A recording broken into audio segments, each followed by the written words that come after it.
Entreprendre hors des normes est le podcast dédié aux femmes entrepreneurs qui désirent faire la différence par leur différence.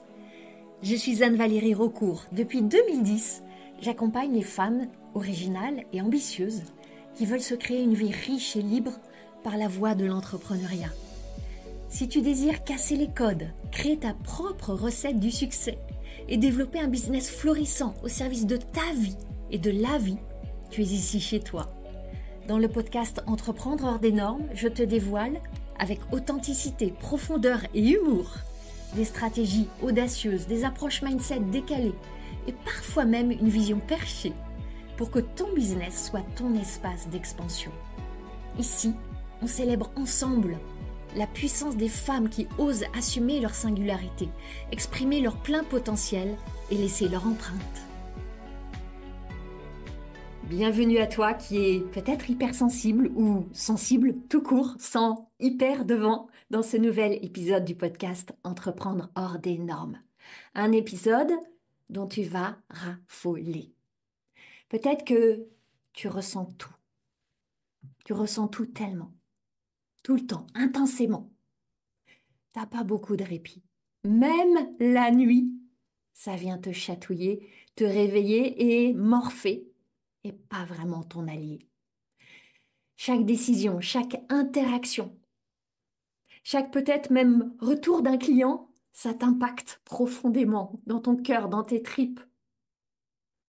Peut-être qu'il y a ce verbe vibrer que tu aimes.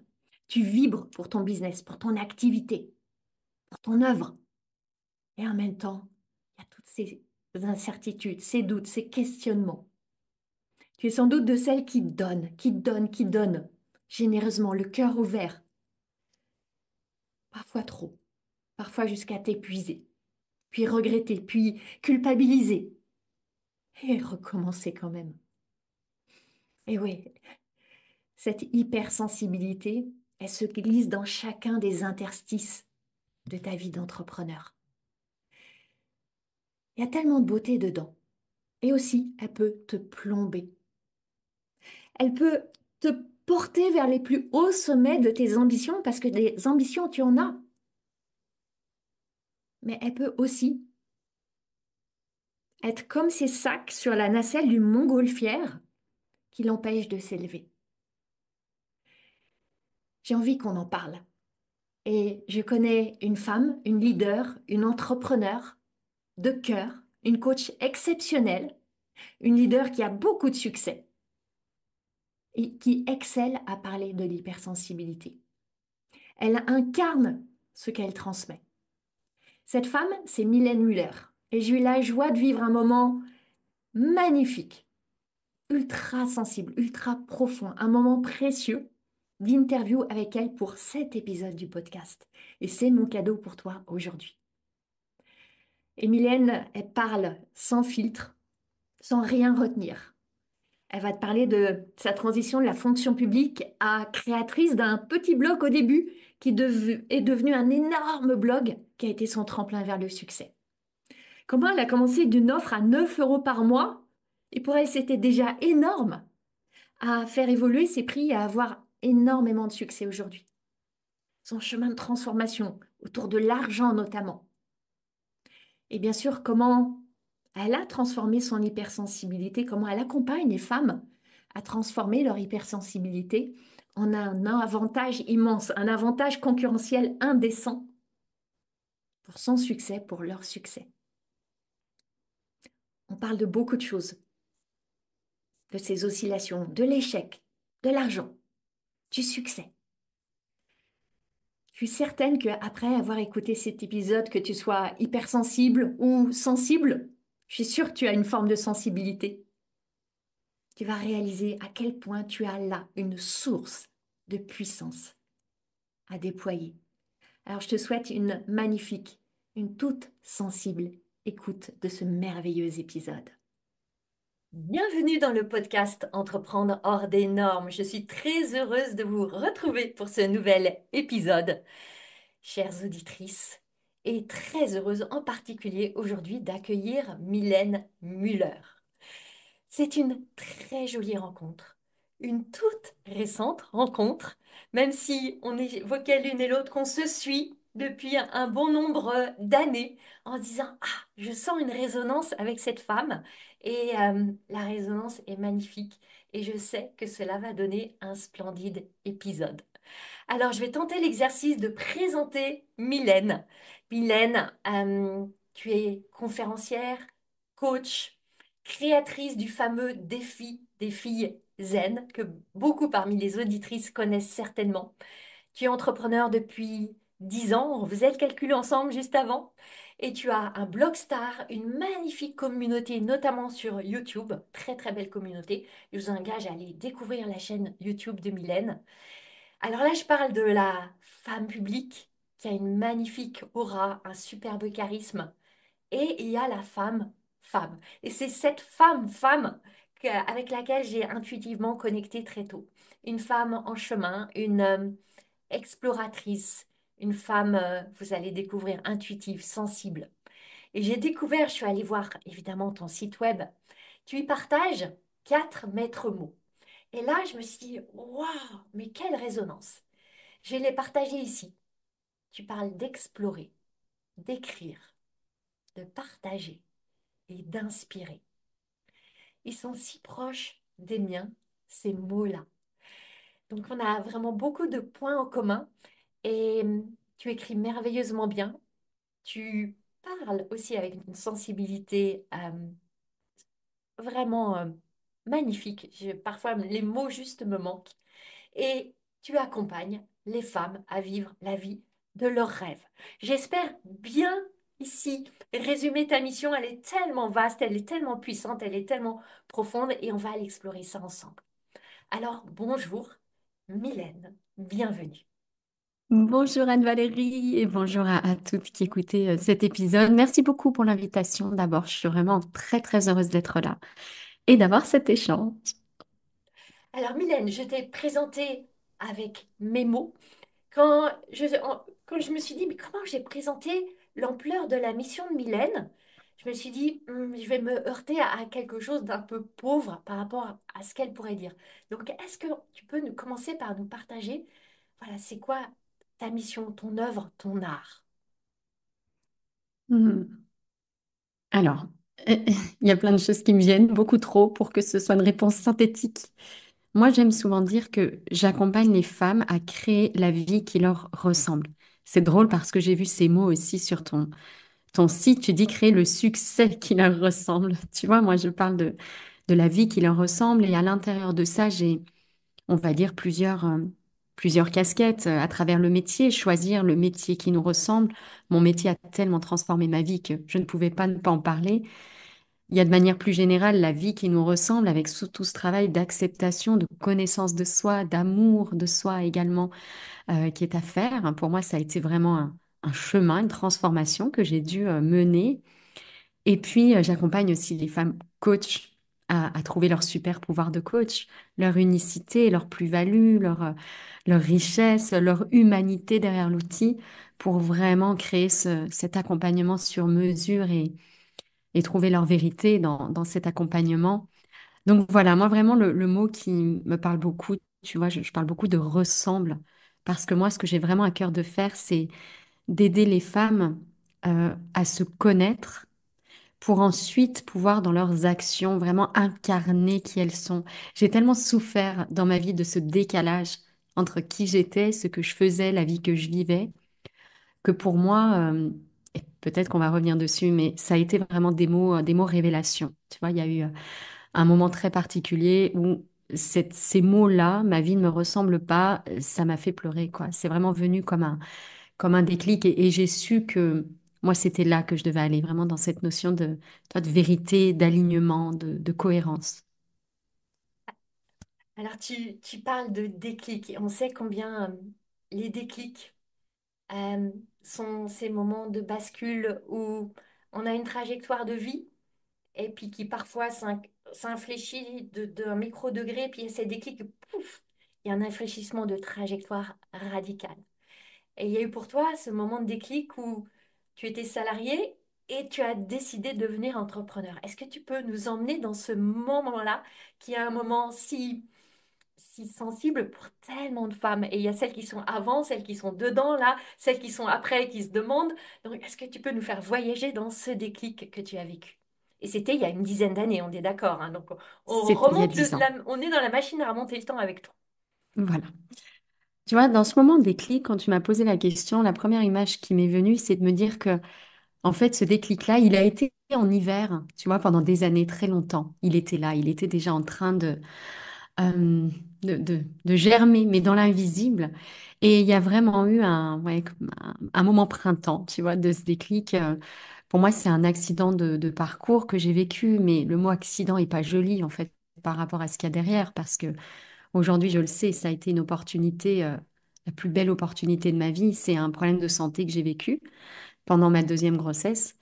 Et j'ai cru que je portais l'enfant, que je perdais l'enfant que je portais. Et puis, et donc, on m'a dit, si je voulais avoir une chance de garder cet enfant, bah, de rester alitée pendant 3 mois. C'était le seul moyen de... Alors moi qui étais bien sûr très active, comme tout le monde, qui aimait faire beaucoup de choses, bah, ça a été vraiment une période très troublante. Déjà, ces montagnes russes émotionnelles, cette peur qui était là, et puis cet alitement forcé, cette immobilité forcée, qui entrait immédiatement en lutte avec la tempête intérieure. Parce que quand on est en tempête à l'intérieur, mais qu'on s'agite à l'extérieur, ça passe. Il y a une forme de cohérence. Et quand là, c'est la tempête à l'intérieur, mais que on doit être alité, ne plus bouger, là, ça a été vraiment quelque chose de très, très étrange à vivre. Je sais que tu aimes aussi beaucoup les paradoxes, tu vois. Pour moi, j'étais vraiment bah, plongée là dans deux ambiances différentes. Et cette phase-là, pour moi, elle a été déclic parce que j'ai senti que la vie que je menais, et tu vois, ça dépassait même le cadre de l'enfant que je portais, hein. J'ai senti que j'étais arrivée comme à un point où je ne pouvais plus continuer comme avant. En fait, j'avais accumulé énormément d'insatisfaction, ce sentiment de décalage, de suradaptation. Et bien là, il arrivait à son terme. Je ne pouvais plus faire comme si, je ne pouvais plus faire semblant. Et, euh, et j'ai lu un livre, un deuxième, un troisième. Vraiment, ça a été une période très, très riche en prise de conscience. Et surtout, ce moment vraiment pivot, ça a été une composition au piano, parce que je joue du piano, et j'écris une chanson. Et là, il y a des mots qui me viennent en improvisation, c'est ma vie ne me ressemble pas. Et là, je m'effondre, je me dis, mais en fait, c'est exactement ça. Je n'arrivais pas à mettre des mots dessus, je tournais autour du pot, et je manque de confiance, et j'ai ceci, et j'ai pas cela. Et là, d'un coup, je vois juste les mots qui explosent, quoi. Ma vie ne me ressemble pas. Et c'est vraiment tout ce paradoxe-là, toute cette incohérence plutôt, que je décide à partir de ce moment-là de ne plus accepter, de ne plus subir. Vraiment, je me dis, même si je dois mettre, j'ai 33 ans à l'époque, ne faites pas le calcul de mon âge, mais je me dis, même si je mets encore 33 ans à changer tout ça, eh bien, ça en vaut la peine. Je le fais, quoi. Je pars pour 33 ans à démêler, mais je veux vivre maintenant une vie qui me ressemble. Ce qui, bien sûr, m'a amené tout de suite à me poser la fameuse question, mais qui est ce me de me ressemble? Donc là, ça a été une belle aventure d'aller à ma rencontre. En tout cas, voilà, pour moi, ce moment de déclic, c'est ce problème de santé, parce qu'il m'oblige à m'arrêter, tout simplement, et à voir les choses en face. Et puis ces mots au piano qui simplement venus être le panneau indicateur un petit peu, tu vois, de ce malaise, en fait, qui était là. Et donc, à ce moment-là, si on poursuit le fil de l'histoire, tu décides de devenir entrepreneur, même si peut-être, et c'est souvent le cas, on décide même pas d'être entrepreneur, on décide de lancer une activité. Voilà, on n'a pas la mesure de cette identité qui va aller avec ce mouvement de je vais lancer une activité, je vais faire un blog, je vais accompagner. Ah oui, mais ce n'est pas que ça, c'est aussi une identité, un métier, etc. Donc, est-ce que tu peux nous emmener justement dans, ben voilà, comment t'en es venu à tracer ce chemin qui aujourd'hui te mène à voilà, avoir le succès que tu as, la visibilité, l'exposition, cette capacité à impacter des milliers de femmes? Euh, Parce que c'est tellement facile de voir le sommet de la montagne, même si on n'est jamais au sommet, on est d'accord, on a toujours d'autres sommets à aller conquérir, mais on ne voit pas que voilà, c'est un chemin de 10 ans quand même. Et donc, tu peux nous ramener au début de ce chemin et à quoi ça ressemblait pour toi? C'est étrange parce que tu vois, au moment où j'ai voulu créer, moi, c'était créer mon blog. C'était ça le premier sujet pour moi. Créer mon blog, j'aime écrire, je vais écrire. Je vais écrire et je vais partager ce chemin intérieur que je m'engage à faire à partir de maintenant devant l'univers parce que je ne veux plus de cette incohérence entre qui je suis et la vie que je mène. Et donc, pour moi, au départ, c'est créer un blog. Je pense honnêtement qu'à aucun moment je me dis, mais là, je suis en train de devenir entrepreneur. En fait, pour moi, c'est écrire, créer. J'ai vraiment besoin, en fait, de cette liberté d'expression dont je me sens privée, en fait. Je suis dans la fonction publique, moi, depuis 14 ans, et je vis quand même dans la fonction publique des moments assez déroutants où on corrige une virgule dans mes messages ou voilà, des choses où je me dis, là, je ne suis pas à ma place. Il y a clairement un décalage. Je sais aujourd'hui à quel point pour moi la liberté d'être soi, de s'exprimer, d'oser être est essentielle. Je vois à quel point pour moi tout ça était vraiment une torture. Donc au départ pour moi c'est créer mon blog, tu vois, plus que devenir entrepreneur. Mais je sais que depuis toujours j'étais faite pour être entrepreneur. Parce qu'encore une fois cette liberté, euh, voilà, d'expression, d'expansion. Je suis vraiment coincée dans cette fonction publique, je me souviens à être dans une grille indiciaire, dans un poste dessiné sur une fiche de poste qu'on a écrite pour moi, dans des consignes, des horaires, un cadre strict, des choses que j'ai pas choisies moi-même. Et ça, c'est une vraie souffrance. Ce blog, pour moi, c'est vraiment parler de ce qui me tient à cœur, accompagner mon cheminement parce que je ne veux plus de cette vie que je mène et il y a une vague idée derrière tout ça qui est de Olivier Roland, vivre de son blog. Je me dis, écoute, il l'a fait, pourquoi pas moi? Je sais écrire aussi, même si à cette époque, je n'ai absolument pas conscience de mes talents et de mes qualités, hein. Je suis un moule de fonction publique. J'ai eu un concours il y a 14 ans, mais je ne sais pas du tout que j'ai des talents, des qualités, des forces, ou voilà, ça ne me parle pas. Je suis persuadée de ne pas en avoir. Mais voilà, je vois cet exemple, il y est arrivé, et puis je me dis, mais allez, je vais créer mon blog. Et dans le pire des cas, si ça ne marche pas, eh ben c'est pas grave, j'ai toujours la fonction publique. J'avais aucune idée d'arrêter en fait au début, hein. Je faisais les deux en parallèle. Donc voilà comment ça a commencé. Et c'est vrai qu'on disait, on partage nos jolis chiffres aujourd'hui, et 100 000 abonnés par-ci, et tatatam par-là, mais quand j'ai commencé, on était deux abonnés, tu vois. Quand j'ai lancé mon blog, hein, c'était mon mari et moi. Et il faut avoir le courage, en fait, c'est vrai, à ce moment-là, d'écrire un article, de partager un défi quand il n'y a personne pour le lire. C'est chouette, en fait, aussi de se révéler quand tout le monde nous écoute, mais de le faire quand tout le monde s'en moque et tu vois qu'il n'y a pas d'écho, c'est pas facile, en fait, de traverser ça. Donc voilà, on va dire un petit peu comment ça a pris naissance pour moi. Et très honnêtement, j'ai été dépassée, même si est-ce qu'on peut vraiment être dépassé par l'objectif, je sais pas, je pense qu'au fond de moi, j'y croyais quand même. Et j'en avais envie, tu vois, de voir cette communauté qui se développe, d'avoir de plus en plus de femmes qui me suivaient. Je pense que j'y croyais quand même, sinon je l'aurais pas fait. Et c'est vrai que bah, petit à petit, il y a eu beaucoup de monde autour de ce projet. Et même si j'étais partie au début avec l'idée de parler de moi, je me suis rendu compte que je parlais pas vraiment que de moi.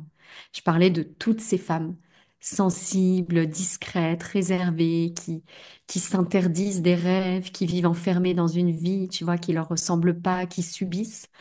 Et ça a été pour moi, et c'est ce qui m'anime aujourd'hui. C'est très, très fort, en fait, de voir toute cette majorité un peu silencieuse qui est là et de pouvoir parler, pas pour elles, mais avec elles. Parce que justement, aujourd'hui, mon objectif, c'est vraiment de les accompagner à prendre leur place à leur tour. Euh, voilà, je m'égare et je m'éparpille hein, parce que j'adore parler de cette période aussi de ma vie. Mais voilà comment, j'ai envie de dire, comment ça a commencé. Aujourd'hui, je suis entrepreneur, mais à l'époque, je ne me définissais pas du tout comme ça. J'étais fonctionnaire et j'ai vraiment eu beaucoup de mal à quitter tout un tas de conditionnements et de croyances pour pouvoir ensuite développer mon entreprise. Ah, justement, ça fait une magnifique transition avec ce que j'avais envie qu'on aborde ensemble. Merci. Tu viens de parler justement des conditionnements, des croyances, des freins, etc. Parce que là, tu parles en effet de ton amour de l'écriture, de je vais lancer un blog, je vais raconter mon propre parcours, je vais créer une communauté. C'est très inspirant et enthousiasmant. Euh, et en même temps, bien entendu et tu as levé le voile en disant, bah ok, mais au début, il y avait juste mon mari et moi et je lançais mes défis et je ne savais pas combien il y aurait de personnes. Et c'est important aussi de voir que toutes nous traversons nos pires peurs. Toutes nous avons à lâcher un paquet de croyances.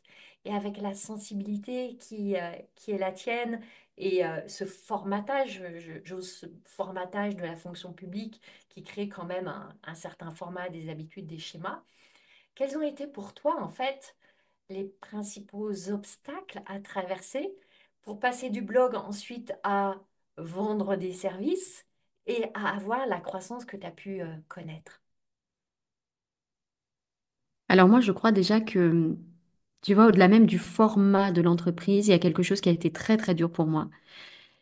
J'ai des journaux intimes depuis que je sais écrire. Et là, d'un coup, mon journal intime, c'est comme si je l'ouvrais, tu vois, au monde. Et que je disais, voilà, voilà qui je suis, voilà ce qu'il y a à l'intérieur, voilà les peurs, voilà la vulnérabilité, les fragilités qui sont là.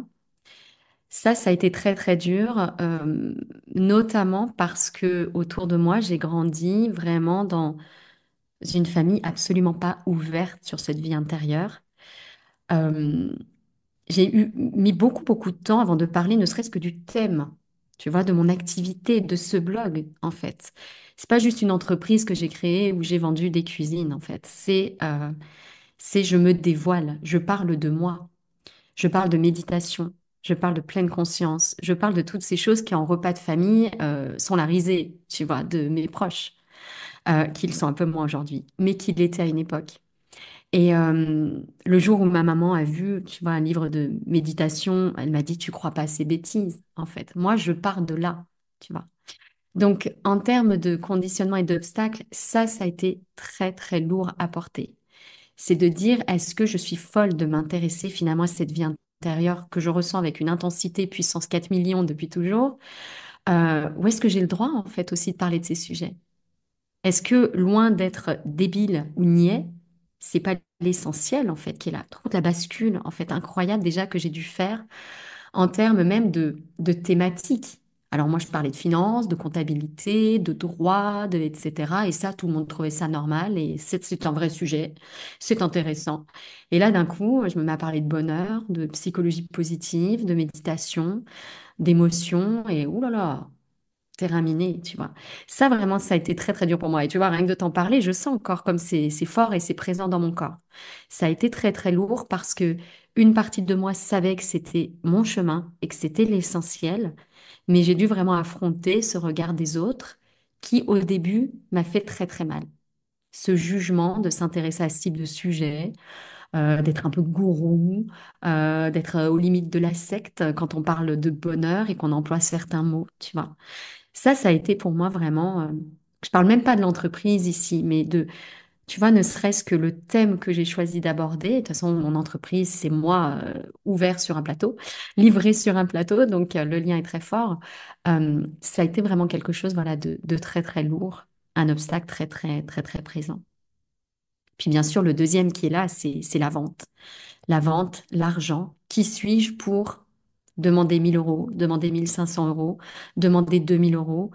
Le premier programme que j'ai lancé, c'était une ruine hein, pour mon entreprise. C'est-à-dire que ce n'était pas rentable. Je ne couvrais pas mes frais parce que j'avais mis un prix de 9 euros par mois. Tu vois, j'étais pleine de peur et d'appréhension et de non, mais attends, ça n'a pas autant de valeur que ça. Finalement, ce travail, Mylène, tu le fais avec plaisir. Et puis, si tu y arrives, c'est que c'est pas si dur. Et puis, tu peux pas demander plus aux gens, les pauvres. Et ça a été très, très dur pour moi.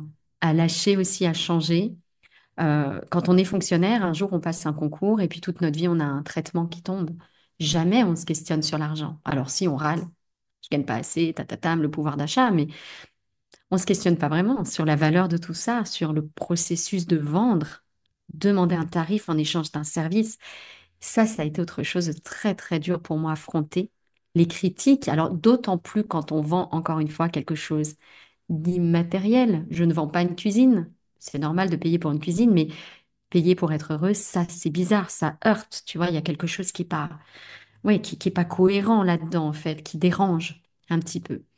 Et voilà, je dirais que s'il y a les deux obstacles les plus difficiles que j'ai dû affronter, qui aujourd'hui sont moins présents, mais je sens encore qu'ils ont été là et qu'ils sont imprimés quelque part dans mes cellules, c'est vraiment ces deux obstacles-là, je dirais. Hmm. J'aime beaucoup que tu nous amènes sur le terrain de la vente et de l'argent parce que c'est un thème récurrent chez les femmes avec tous les préjugés qu'il y a autour de la vente, toutes les croyances et les loyautés, etc., qu'il y a autour de l'argent. Évidemment, c'est des chemins qui sont infiniment personnels et qui sont éminemment universels. En tout cas, chez les femmes, je ne veux pas parler pour les hommes.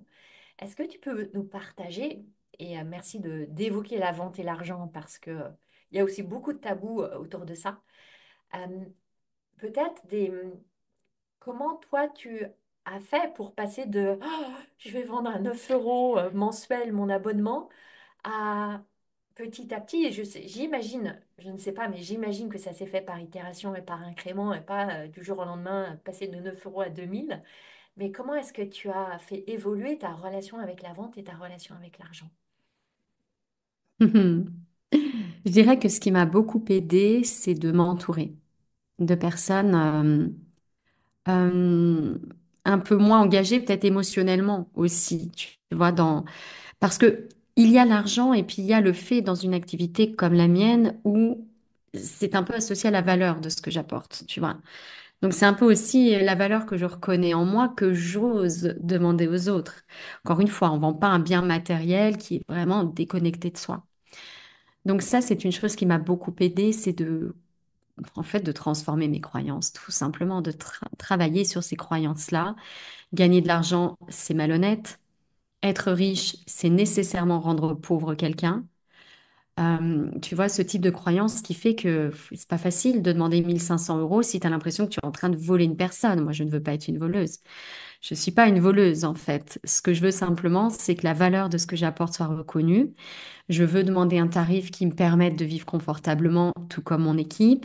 Je veux simplement quelque chose de décent, en réalité. Donc, m'entourer de personnes qui n'avaient pas les croyances que je portais sur mes épaules, ça a été très important. Et aujourd'hui encore, hein, je sens la fragilité de ce chemin, moi, que je continue à faire, même si aux yeux de 90% des entrepreneurs, j'ai atteint des résultats qui sont fantastiques et je dois être totalement libérée de tout plafond, pas du tout. Donc, je continue vraiment ce chemin, je continue à me fixer des objectifs.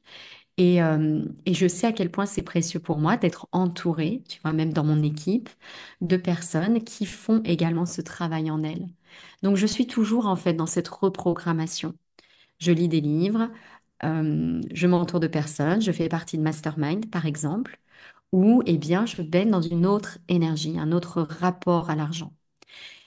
Et puis, autre chose aussi qui m'a vraiment permis d'évoluer, tu vois, là, de manière complètement rationnelle et chiffrée, c'est ma compta. Tout simplement, je me rends compte qu'à 9 euros, je ne peux pas en vivre et mon entreprise meurt. Si je veux que mon entreprise fonctionne, se développe, si je veux proposer un challenge gratuit, si je veux pouvoir proposer des épisodes de podcast gratuits, si je veux pouvoir créer un nouveau programme pour entrepreneurs, pour les coachs, etc., eh ben, il faut que mon entreprise, elle fleurisse. Il faut qu'elle fonctionne. D'un côté, il y a des recettes, de l'autre, il y a des dépenses. Il faut que les choses s'équilibrent. Donc, de manière complètement mathématique et rationnelle, je me suis aperçue que 9 euros, ça ne le fait pas. C'est pas, le transfert d'énergie n'est pas juste, n'est pas équitable. Donc, très clairement, il fallait que j'évolue. Voilà, j'ai toujours besoin d'une forme de logique aussi, hein, tu vois, dans certaines décisions. Et là, j'avoue que la compta m'a aussi aidé dans ce sens-là. Voilà, je dirais pour ces choses principales qui m'ont fait évoluer. Ça, et puis bien sûr, je dirais aussi faire des expériences et voir ce qui se passe. Qu'est-ce qui se passe quand je propose mon programme à 9 euros? Ben moi, j'avais le cœur un peu serré. Parce que je voyais qu'en face, il y avait des personnes qui n'étaient pas du tout investies, pas très intéressées, qui prenaient, qui enlevaient, qui... Et aujourd'hui, le programme, l'investissement est différent. Ben, je vois quand même qu'il y a une dynamique différente. Ça suffit pas pour tout changer, mais déjà, je vois bien qu'en termes d'implication et d'investissement, il se passe quelque chose de fort. Voilà, donc plein de petits signes, tu vois, qui m'ont permis de faire évoluer un petit peu cette grille tarifaire hein, que je propose et surtout mon rapport à l'argent et de le voir aussi de manière plus saine. Avec notamment cette idée que j'ai pas évoquée, mais c'est vrai qu'elle est très importante pour moi, c'est de réaliser en fait à quel point l'argent c'est une énergie. L'argent que je reçois en échange d'un service que je rends, eh bien, je vais m'en servir à mon tour pour acquérir des services. Et en fait, pas à pas, cet argent et notre façon de le dépenser, ça nous aide à amener le monde là où on veut qu'il aille. Alors, est-ce que ce monde, j'ai envie de le laisser aux mains de personnes qui peut-être s'enrichissent sans conscience, ou est-ce que j'ai envie de me faire confiance, de me dire que dans les choix que je fais au quotidien, ben oui, j'œuvre à un monde peut-être plus ouvert, avec un peu plus de conscience, d'écoute et d'attention. C'est vraiment ce que j'essaie de faire dans mes choix au quotidien, et l'argent me permet du coup de faire ces choix de manière un peu plus libre. Mm. Voilà aussi ce qui m'a aidé à ouvrir un petit peu ce champ des possibles avec l'argent et à changer mes croyances.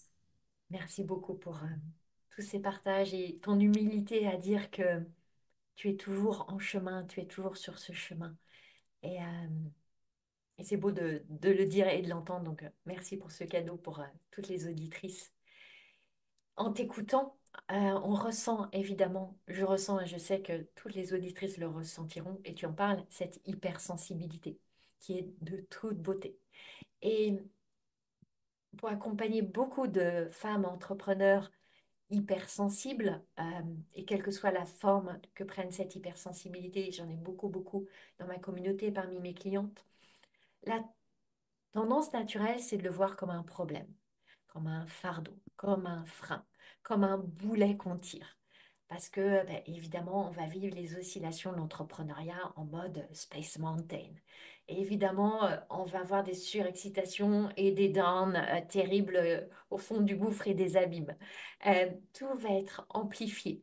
Il y a cette relation à l'énergie qui est différente. Bref, il y a plein de choses autour de ça. Et je vois tellement de femmes entrepreneurs qui voient ça comme un problème.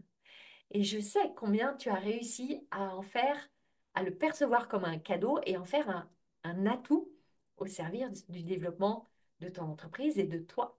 Donc, est-ce que tu peux nous parler aussi de ce chemin-là, de ton rapport avec cette hypersensibilité et comment c'est un, un atout dans ta besace d'entrepreneur et de CEO pour pouvoir inspirer toutes celles qui se reconnaissent là-dedans à arrêter d'en faire une excuse et en faire un tremplin.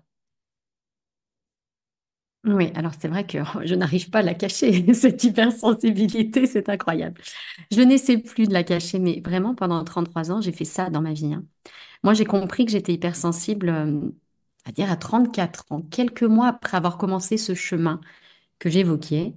Je tombe sur un livre, hypersensibilité, et là, paf, la révélation. Mais vraiment, pendant 34 ans, j'ai grandi avec l'idée que j'étais anormale.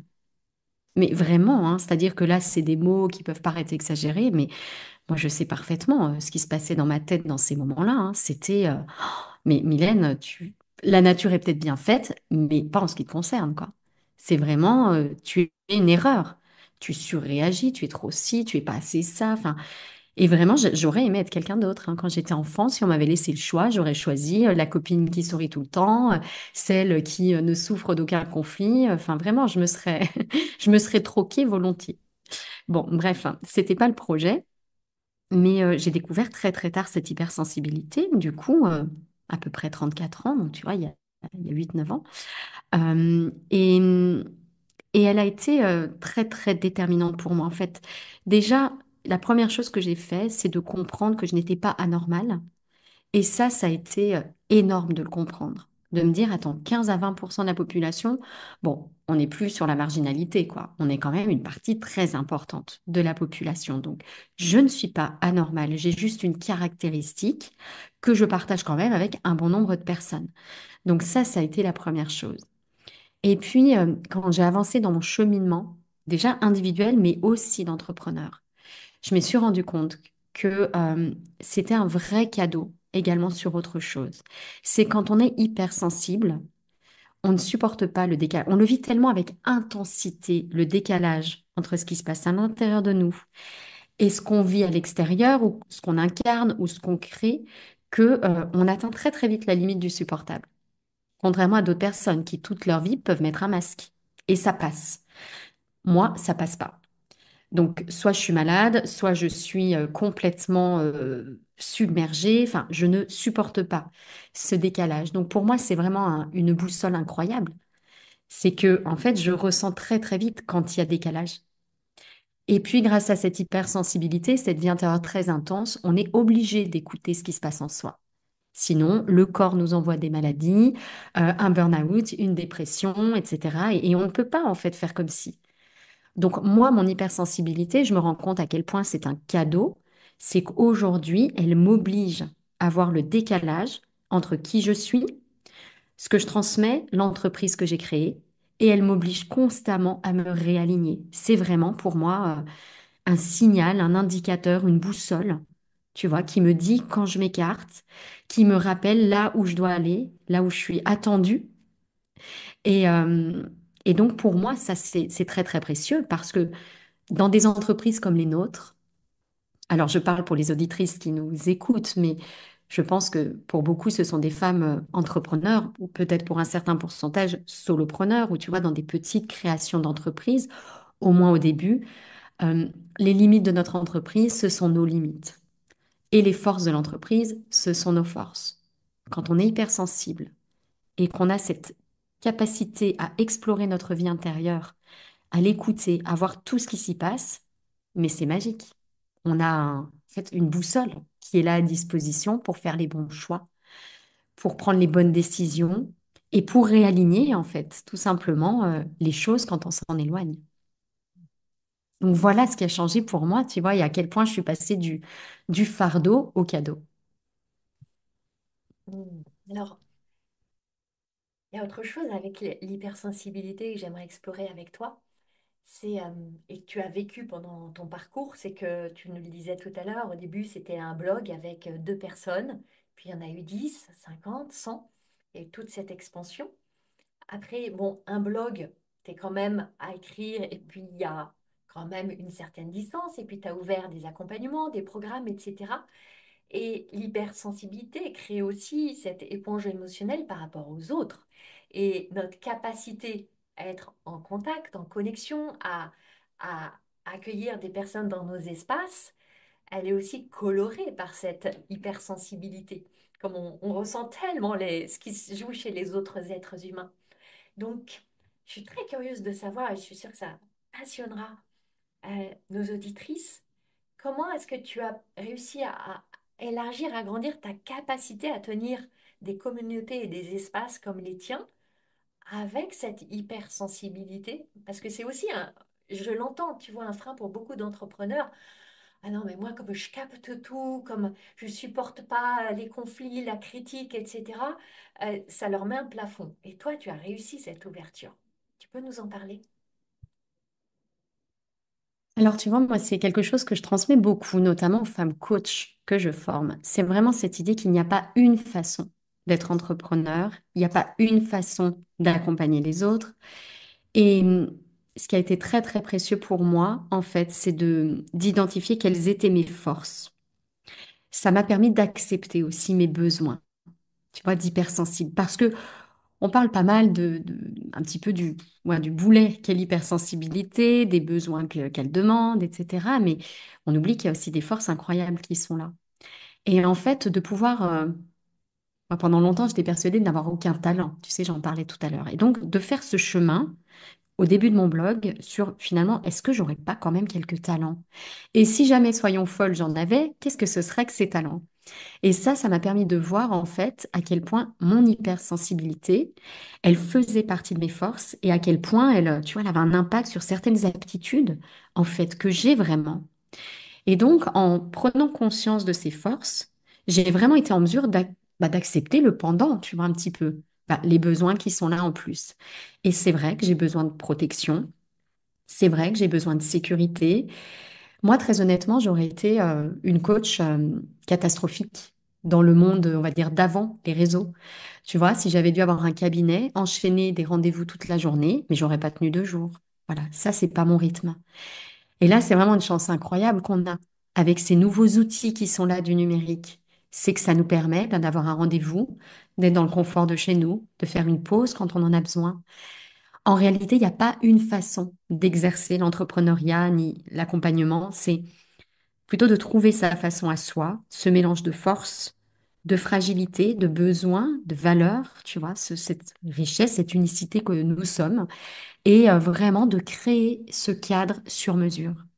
Et c'est ça qui m'a permis de développer mon entreprise comme ça. C'est que j'ai toujours veillé, ou plutôt mon corps me le rappelle quand je m'égare très souvent, que je dois respecter cet équilibre. Je dois écouter celle que je suis et je dois créer mon entreprise à mon image. C'est pas à moi de me suradapter au rythme de l'entrepreneuriat, tu vois, agité en pleine croissance permanente. C'est vraiment de créer mon entreprise, l'entreprise qui me ressemble. Et donc, dans tous les choix d'entrepreneur que je fais attention à ça. Est-ce que quand j'anime ce programme-là, je suis en train de puiser dans mes réserves? Est-ce que c'est trop? Est-ce qu'au contraire, bah, tu vois, ça me nourrit? Est-ce qu'il faut que je fasse un peu moins? Est-ce qu'il faut que je fasse autrement? C'est vraiment voilà, de me poser toutes ces questions pour m'expanser parce que moi, j'aime aussi cette évolution, cette amélioration. J'essaie de faire mieux, j'ai envie de créer de nouvelles choses. C'est comme ça. C'est mon énergie qui est comme ça et ça fait partie de mes valeurs. Et en même temps, de respecter tous ces besoins qui sont là. Mais la bonne nouvelle, c'est que l'entrepreneuriat, eh bien, ça permet en fait de réunir tous ces éléments et de faire tout ça. Hmm. C'est vraiment inspirant et palpitant de t'entendre parler de tous ces, ces points, ces jalons, ces repères sur ton parcours. Et il y a un type de jalon que nous vivons en tant qu'entrepreneurs, on n'en a pas encore parlé, Mylène, c'est les jalons des échecs. Et de par mon expérience, de par beaucoup d'entrepreneurs que je côtoie et que j'accompagne, tu me diras si tu es d'accord ou pas, je crois que nous avons quasiment à vivre plus d'échecs que de grands succès. Et que si on faisait la somme des échecs et la somme des succès, il y a beaucoup de micro-échecs qui vont préparer les grands succès. Et ça, beaucoup d'entrepreneurs n'y sont pas prêtes, en fait. Ne sont pas prêtes, pas tant à l'échec en tant que ça, mais aux émotions qui vont être générées. L'échec, surtout quand on a une intensité émotionnelle et qu'on vit de manière exacerbée cette honte, cet embarras, cette angoisse, etc. Alors, est-ce que tu peux nous rassurer et nous dire que oui, tu as eu aussi ton lot d'échecs et comment tu les as traversés? Je ne te le souhaite pas, mais c'est un message que j'aime tellement passer aux entrepreneurs qui voient les succès glorieux. Mais là aussi, il y en a tellement peu qui parlent des échecs en fait. On les camoufle, on les met sous le tapis. Alors, j'aime les entrepreneurs comme toi qui ont une vraie, enfin qui ont une aspiration à la vérité et qui parlent aussi de cet envers du décor. Alors tu vois, c'est amusant parce que en fait, moi, le terme échec, il fait presque pas partie de mon vocabulaire parce qu'en fait, pour moi, ce sont plutôt des tests. C'est plutôt des expériences en fait que je fais. Et pour moi, parler d'échec et de réussite, bah, c'est comme, je sais pas, ignorer qu'il y a l'hiver avant l'été, tu vois, pour reprendre cette métaphore des saisons. Euh, En réalité, pour pouvoir avoir une réussite, eh ben, on doit faire des expériences. Et donc, je vais donner un exemple, tu vois, un peu tiré du chapeau, mais avant de réussir, par exemple, sur les réseaux, eh ben, peut-être qu'on va essayer LinkedIn, peut-être qu'on va essayer Instagram, peut-être qu'on va essayer ça. Est-ce que c'est des échecs s'il y en a un ou deux qui marchent pas? Moi, je dirais non, on a fait des expériences, en fait. Euh, pour apprendre en tant qu'entrepreneur et réussir, eh ben, il faut qu'on expérimente des choses. Et en fait, les expériences, l'action, ça apporte beaucoup de réponses.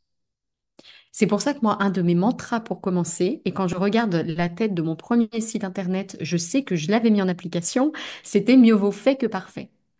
Tu vois, je m'étais dit, bon, ok, ça, c'est pas parfait, mais je le fais quand même. Et en fait, enfin, bien m'en a pris, c'est que le fait d'essayer des choses, ben, ça donne beaucoup de clarté en réalité. Je vois comment je me sens quand je fais ça. Je vois bah, évidemment quel retour j'en ai.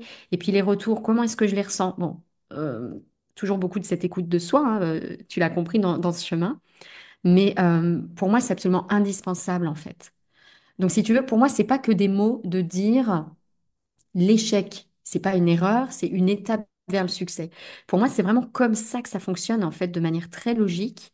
Et je ne vois pas comment une entreprise peut fonctionner sans tester des choses différentes. Donc, je dirais, c'est pas un échec, c'est un test qui, du coup, bah, te montre où tu ne dois pas aller et donc par là même où tu dois aller. Tu vois.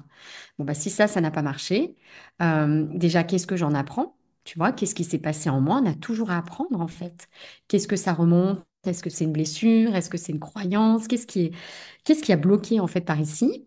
Et puis, bah, simplement de se dire, bah, je vais aller essayer maintenant autre chose. Moi, je pense qu'en tant qu'entrepreneur, si on veut s'expanser, il faut qu'on sorte du cadre de la perfection absolue avec juste la destination comme la partie entière de l'iceberg, mais réaliser que ça, c'est la partie émergée et que tout le reste, eh ben, c'est les tests et les expériences qu'on doit faire au quotidien. Donc moi, je suis plutôt un peu dans ce mode-là, tu vois, d'apprenante permanente de la vie. Et mon entreprise, c'est un terrain d'expérience. C'est intéressant parce que intentionnellement, j'ai utilisé le mot d'échec qui est celui qui pique un peu. Et dans mon langage, je parle aussi d'expérimentation et d'expérience, toujours. Et il y a tellement d'énergie dans les mots et on connaît la puissance des mots et le pouvoir créateur des mots. Et j'adore expérimenter avec la curiosité qui, je trouve, est une très jolie émotion à côtoyer sur nos chemins. Alors, j'ai cru comprendre que tu aimes les défis. D'ailleurs, le mot défi est au cœur, en tout cas, de ce qui a été à l'origine de ton succès. Et tu l'as dit que tu aimes, voilà, tu aimes expérimenter, tu aimes les défis, etc. Quels sont les prochains défis qui t'animent, Mylène? Waouh! Alors, tu vois, j'aime pas trop les défis, en fait. Justement, je me suis lancé ce challenge parce que je savais qu'il fallait que je sorte de cette zone de confort. Et les défis zen, tu vois, ça a vraiment été pour moi, ouais, un message envoyé à l'univers, quoi. C'est j'arrête de subir, maintenant je passe à l'action. J'étais dans cette phase-là où je passais, voilà, de subir ma vie à agir. Subir, agir. Deuxième étape de mon parcours. Et donc, j'ai vraiment eu besoin de ça pour oser y aller. Donc, j'aime pas spécialement les défis, mais je sais que j'en ai besoin pour avancer. Et comme je disais tout à l'heure, tu vois, c'est expérimenter des choses. Si on reste toujours dans le confort de son chez-soi, qu'on coupe le contact avec les autres, qu'on reste dans sa bulle, bah, à quel moment on se connaît, en fait? Tu vois, à quel point est-ce qu'on peut être soi-même si on n'a pas ce regard de l'autre, si on n'a pas tout ce qui nous renvoie, ce miroir qui représente et tout ce que ça fait remonter en nous? Pour répondre maintenant à ta question, quels sont mes prochains défis? Mon prochain grand défi pour mon entreprise, hein, euh, c'est de m'autoriser la simplicité. Parce que tu sais, bon, moi je suis un petit peu vicieuse à l'intérieur. Je cherche toujours quelque chose de complexe dans tout ce que je fais, comme si je m'interdisais la facilité, la simplicité. Comme si j'avais vraiment accepté l'idée que travailler dur, de l'effort, faut que ce soit difficile. Et je me rends compte à quel point, dans certains de mes choix d'entreprise, j'ai du mal parfois à trancher et j'ai encore du mal à aller vers ce qui est facile pour moi, comme si je me refusais. Tu vois, voilà, une part de, ouais, de facilité, de simplicité. Ça va être mon challenge en 2025.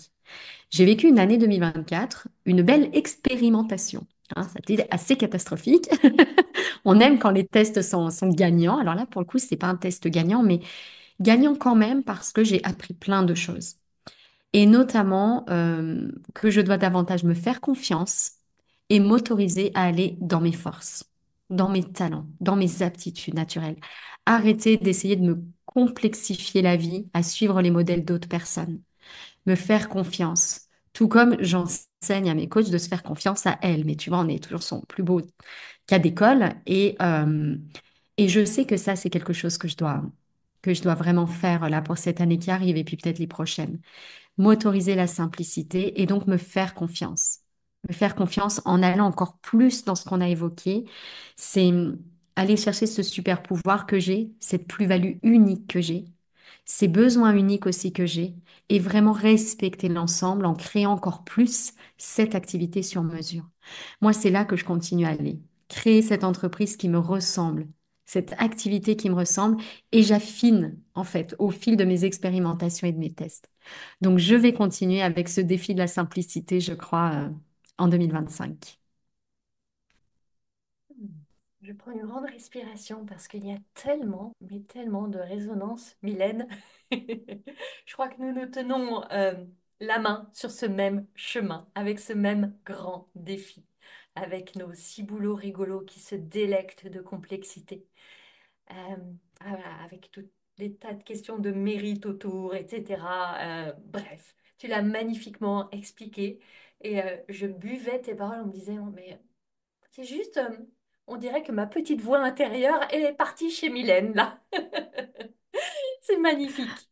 Mm. Alors, on va arriver à la fin de ce podcast déjà. J'ai déjà l'envie de faire un deuxième tome du podcast avec toi d'ici quelques mois pour voir nos évolutions respectives sur ce chemin de la simplicité.